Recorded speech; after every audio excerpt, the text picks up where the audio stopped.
today we're covering social anxiety. I've had a ton of requests for this, and this is a very important video because a lot of guys struggle with social anxiety, especially a lot of younger men, a lot of millennial guys.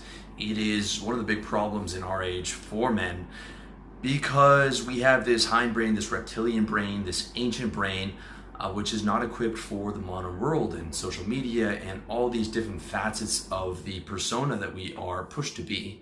Okay, we're pushed to be this idealized version of ourselves and this persona and to project this image. And we're not evolved for that whatsoever. The fight or flight brain and the fear is evolved to tell us when a predator is in place and to be ready to fight, or potential other tribe and to be ready to fight. Okay, we're not evolved to live around these anonymous strangers that we don't know and having to go to parties and having to meet people and having to do networking for business. And we're not evolved for that. And we've destroyed, we don't have any of the older problems, okay? We don't have any of the predators anymore. So all those fears have been transmuted into these little social fears to protect this identity that we are, we've built up in our mind and that we interact with people on, okay? So it's almost like a hijacking of the primitive reptilian brain into these social interactions. And it's very unhealthy because we have so many social interactions and there is no logical reason to be in this fight or flight mode and adrenaline and cortisol pumping through your body because you're going to a party or you're going to talk to a girl. Okay, but because of the way that we've built up our and are taught to build up our self-esteem and our persona, we equate humiliation at almost the same fear level as being attacked by a predator, okay? Or at least some people do. That's sort of the root cause of the social anxiety and why it's such a big deal in the modern age. However, it can be helped, all right? Now, it can be helped a lot by the other tactics in the video series that's in this video series. Stuff like, thought control and physical state management and supplements and stuff like that.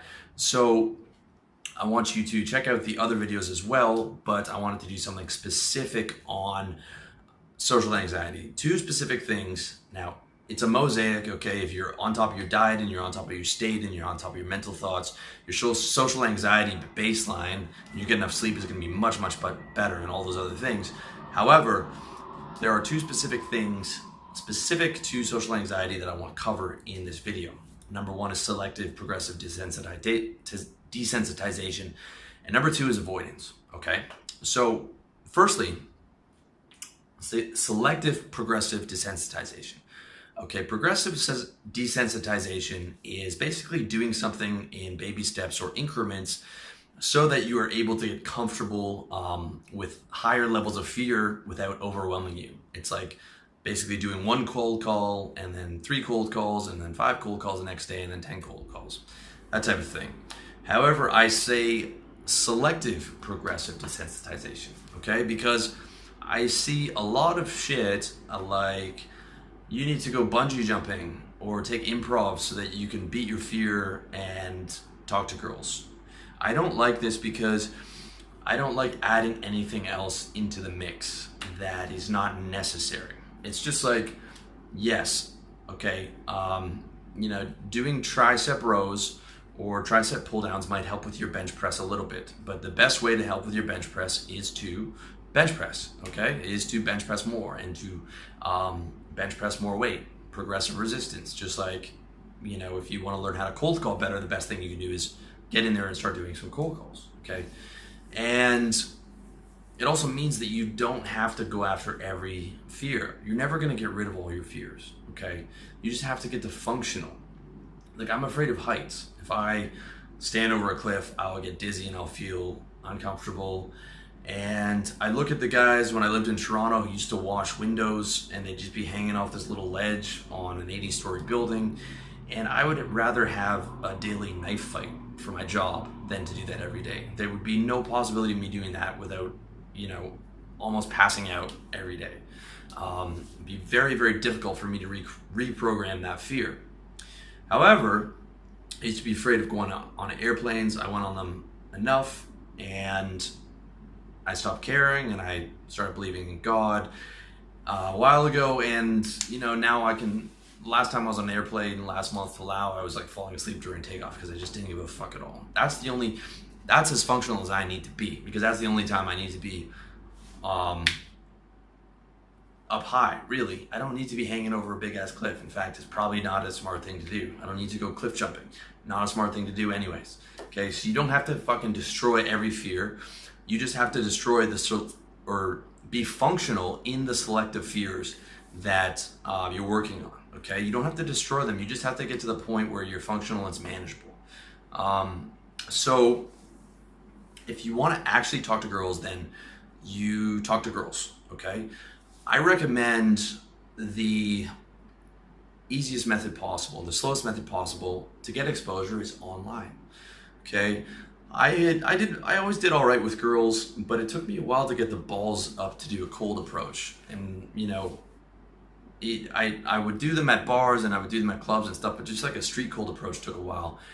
But like, it really helps to get exposure online first. Okay, I recommend online exposure. I've got a book called How to Get Laid on Tinder. If you want to know exactly how to get laid on Tinder, which is, you can find it revolutionarylifestyledesign.com/books. But if you are socially nervous and anxiety, that might even be a bit too far for you, but you can take a lot of the tactics and slow them down, or you can check out my other articles on how to get laid online, or you can just get online, get the best pictures possible, message a ton of girls, and just aim to get dates. Okay, don't even aim to get laid. If you are really if you have a lot of social anxiety, just get to the date, and don't even care how the date goes. Just be like, let me last 45 minutes with this girl, and then, or let me last an hour with this girl, or even half an hour. Let me have enough things to say. Let me make conversation, and I'm not even gonna ask her home with me. I'm not gonna ask her, for anything. I just want to get through this date, and then I'll text her again for another date, and let me get through that too. Okay, I highly recommend that before you start doing like street pickup. Street pickup is a fucking, it is something that normal guys don't do. Normal guys have anxiety about that stuff, let alone guys with social anxiety who already have higher levels of social anxiety. Okay, so start by dipping your toe in the water. Get the profile together online, get the best pictures together, start messaging girls, start talking to girls, and then start getting those dates together. Okay, once you do that for like 6-7 months of the year, then you're going to be comfortable enough talking around girls where you can go up and do the the street game or whatever. Okay, and maybe a bit of bar game. But as far as like night game goes, I've never liked going to clubs. I think it's the worst place to get laid. If you want to see why, read my article or watch my video, why nightclubs are the worst place to get laid. I don't even recommend doing that at all. Okay, maybe occasionally with your boys or whatever, but like I said, you only need to be functional. And also, forget about this whole idea of being a PUA or a pickup artist. It's a complete waste of your time. All you need is just to have consistent sex and affection in your life. All right, if you find a good girlfriend, roll with that. If you've got a couple girls that you're seeing and that's good, and you're still talking to other girls, then roll with that. If you can get all the girls that you need from online, then you can roll with that. Like I could never do another day game approach or anything like that again. And from the amount of girls that are online these days, you can have all the girls that you want from online, and super efficient. All right. You don't have to prove anything to anybody. You don't have to become a rock star. You just have to become functional to get to the point where you're getting what you want, where you're getting enough sex and affection from women. All right. And to do that, you do the selective progressive exposure. Okay.